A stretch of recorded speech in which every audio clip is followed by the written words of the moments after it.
The Sunday dinner table was crowded with extended family when my brother Marcus stood up, tapping his wine glass for attention. 23 relatives paused mid-conversation, turning toward him. My stepmother Linda beamed beside him, her expression radiating anticipation. I sat at the far end with my husband David, quietly cutting my roast chicken. The dining room of my childhood home felt smaller with this many people packed inside, but Dad had always loved big family gatherings. "I have an announcement," Marcus said, his voice carrying that particular tone of false humility he'd perfected over the years. "As you all know, Dad passed away 3 months ago. It's been a difficult time for all of us." Murmurs of agreement rippled through the room. Aunt Patricia dabbed at her eyes with a napkin. "Well," Marcus continued, "Linda and I have been working with Dad's estate attorney, and we've come to an important conclusion about the family home." I took a sip of water, watching. "This house," Marcus gestured around the dining room with its vintage wallpaper and family photos, "has been in the Patterson family for 35 years. Dad bought it in 1989, raised us here, made it the center of our family life." Linda nodded enthusiastically. "It's where all our memories are." "Exactly," Marcus agreed. "Which is why Linda and I have decided that this house should remain with the Patterson family. The Real Patterson family." The emphasis on real made several people shift uncomfortably. I kept my expression neutral. "Now we all know that when Dad remarried after Mom died, things got complicated," Marcus said, his tone suggesting reluctance though his eyes showed satisfaction. "Elena came into the picture and Dad, well, he made some decisions that weren't entirely fair to his biological children." I set down my fork carefully. "Elena, my mother, had married Dad when I was 12, after my biological father abandoned us. Dad adopted me legally when I was 13. That was 22 years ago. So Linda and I have consulted with an attorney," Marcus continued, "and we've determined that as Dad's biological son and his widow, we have the primary claim to this property. The house should stay with blood family." My stepbrother Kyle grinned from across the table. "Finally someone's saying it. No offense, Elena, but you were only married to Uncle Frank for 15 years. Marcus has been his son for 43 years. I'm his daughter too," I said quietly. "He adopted me." Wiggly. "That makes me just as much his child as Marcus." "Adopted," Marcus said, emphasizing the word like it was a disease. "Not his real daughter. Not his blood. And that matters when it comes to inheritance." Linda pulled out a folder, sliding papers across the table. "We've had our attorney draft a new distribution plan. The house goes to Marcus and me. The vacation condo goes to Kyle and his wife. Elena, you'll receive some personal items and a small monetary settlement. And Andrea." She looked at me with false sympathy. "You'll get Dad's book collection. He always said you liked to read." The book collection. Valued at maybe $3,000. While they divided properties worth over $1 million. "This is fair," Marcus said firmly. "This is what Dad would have wanted if he'd been thinking clearly." But Elena influenced him, made him feel guilty about the adoption, convinced him to treat Andrea like she was actually his daughter. "I am actually his daughter," I said, my voice still calm. "You're his wife's daughter," Marcus corrected. "There's a difference. And that difference matters now." Aunt Patricia spoke up uncertainly. "Marcus, I don't think Frank would have wanted." "Dad didn't know what he wanted," Marcus interrupted. "He was grieving Mom, he was lonely, he made emotional decisions. We're making practical ones." "When do we need to be out?" Mom asked, her voice barely above a whisper. "End of the month," Linda said briskly. "That gives you 3 weeks. Plenty of time to find an apartment.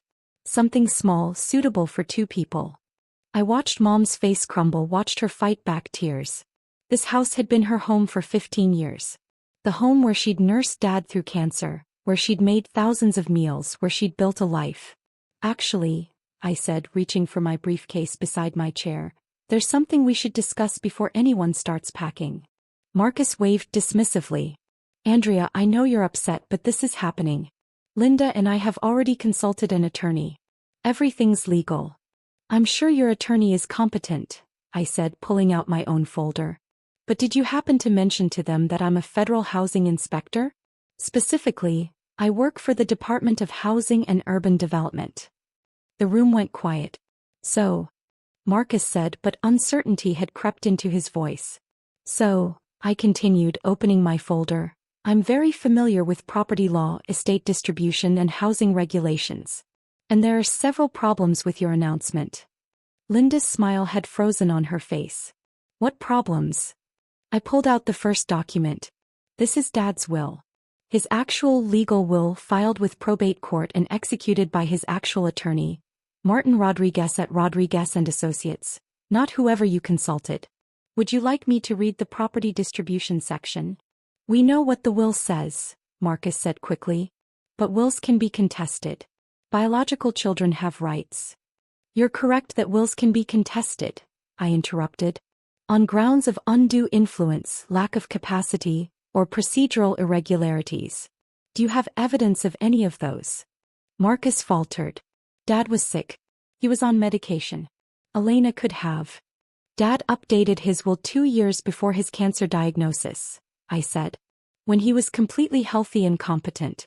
The will was witnessed by 2 independent parties, neither of whom were beneficiaries. It was reviewed by an attorney. It's ironclad. I pulled out another document.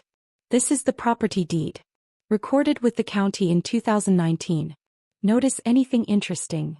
Linda leaned forward, squinting at the paper. Her face went pale. The house isn't in Dad's name alone, I explained. It's held in a joint tenancy with right of survivorship. The co-owner is Elena Patterson, my mother. When Dad died, his share automatically transferred to her. She owns this house outright.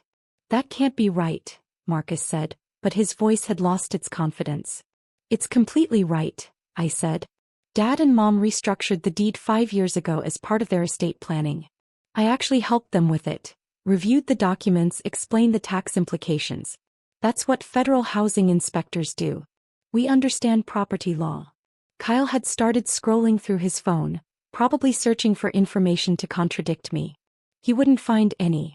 But as his biological son, Marcus tried. You have no legal claim to property held in joint tenancy, I said. The deed supersedes the will for this specific asset. Mom owns the house. Your attorney should have explained this to you before you made your dramatic announcement. Linda was reading the deed now, her face growing redder. This is fraud. Elena manipulated Frank into putting her name on the deed. Actually, it was Dad's idea, I said. He wanted to make sure Mom would be secure if something happened to him. He told me that explicitly when we discussed it. And before you claim undue influence, remember that I was there. I witnessed the conversation. I reviewed the documents professionally. I can testify that Dad was completely competent and acting of his own free will. I pulled out a third document. This is the probate filing. Dad's estate is being distributed exactly as his will specifies. Marcus, you're receiving his investment portfolio. Approximately $180,000. Kyle, you're getting the vacation condo, valued at $220,000. I'm receiving his retirement accounts, about $150,000. And various personal items are distributed among family members. That's not fair, Marcus said. The house is worth more than all of that combined. The house isn't part of the estate, I explained patiently. It's not Dad's to distribute. It's Mom's. It was transferred by operation of law when Dad died. Completely separate from probate. Aunt Patricia looked confused. So Marcus doesn't inherit the house at all? Correct, I said. Neither does anyone else. Mom owns it outright. What about blood family? Kyle demanded. What about Dad's real children? I am Dad's real child, I said, my voice hardening slightly. He adopted me legally. I have the same inheritance rights as any biological child. But more importantly, this house isn't part of the inheritance. It belongs to Mom. Linda stood up abruptly. We'll contest this. We'll prove Elena coerced Frank into putting her on the deed. With what evidence? I asked. The deed transfer happened 5 years ago. Dad lived 5 more years without ever suggesting he regretted it. He updated his will multiple times after the deed transfer and never changed it back. There's no evidence of coercion because there was none. I pulled out my federal ID badge, setting it on the table. And as a federal housing inspector with 15 years of experience, I can personally attest that all property transfers were conducted properly, legally, and with full understanding of their implications. Marcus was staring at the badge like it was a snake. You're using your government position to intimidate us. I'm using my professional expertise to correct your fundamental misunderstanding of property law, I said. You tried to intimidate Mom into leaving her own house based on false legal claims. I'm simply clarifying the actual legal situation. This is bullshit, Kyle said, standing up. Uncle Frank wouldn't want his widow living in the family home while his real kids get screwed.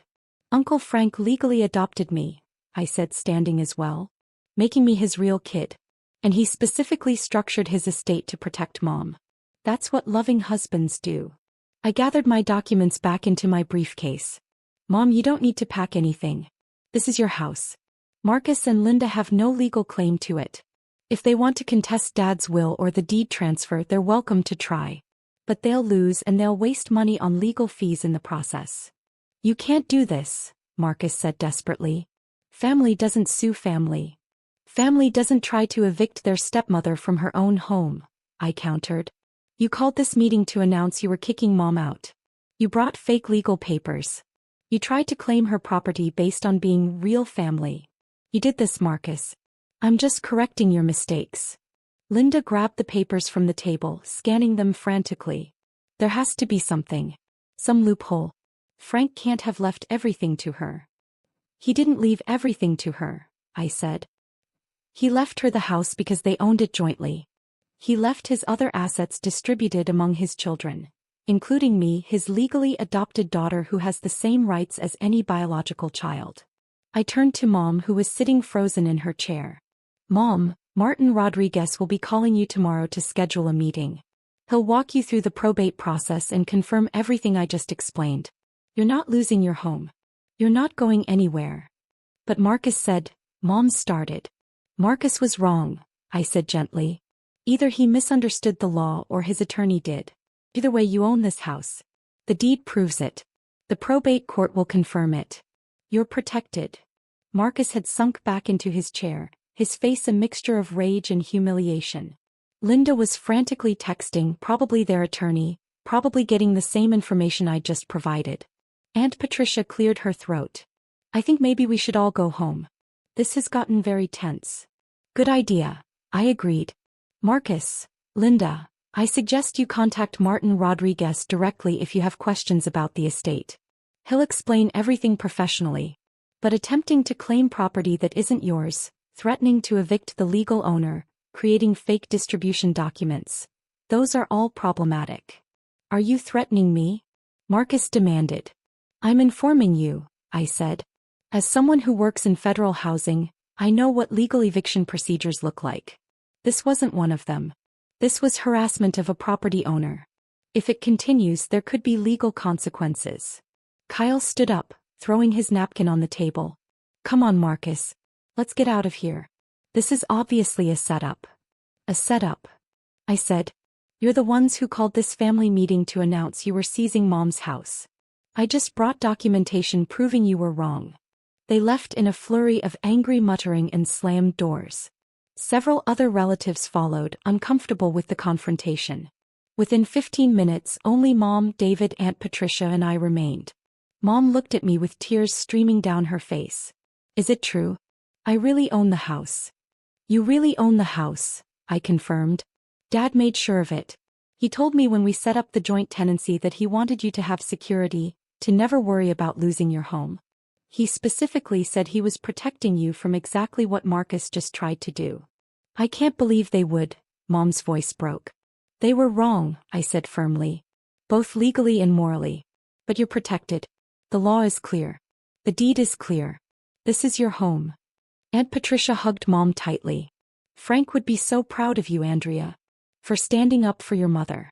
For knowing the law well enough to defend her. That's what family does, I said. Real family. The kind that's built on love and legal adoption papers, not just biology. Over the next week, Marcus tried several more approaches. He called Martin Rodriguez, Dad's actual attorney, who confirmed everything I'd said. He consulted a second attorney who told him the same thing. He tried to file a contest to the probate, which was dismissed immediately because he had no legal grounds. Finally, he sent a text. You manipulated Dad. You used your government job to steal what should have been mine. I hope you're happy with your fraud. I didn't respond. There was nothing to say. The deed spoke for itself. The will spoke for itself. The law spoke for itself. Mom stayed in her house. The house she'd lived in for 15 years, the house she'd shared with Dad, the house that was legally and completely hers. Marcus received his inheritance as specified in Dad's will. $180,000 from the investment portfolio. He spent most of it on legal fees trying to contest documents that were uncontestable. I received my inheritance, Dad's retirement accounts, and his blessing to protect Mom from anyone who tried to claim she wasn't real family. Because she was real family. She'd married Dad, loved him, cared for him until his death. And I was real family too. Adopted legally, loved completely, trusted with property expertise that protected us both. The house remained Mom's. The estate was distributed as Dad intended. And Marcus learned an expensive lesson about property law. Sometimes being real family isn't about biology. It's about love, legal documents, and knowing when your sister has a federal housing inspector badge in her briefcase. The deed proved the ownership. The adoption papers proved the family connection. And my professional expertise proved that Marcus should have done his research before trying to evict someone from their own house. The law was on our side. And the law doesn't care about blood. It cares about deeds.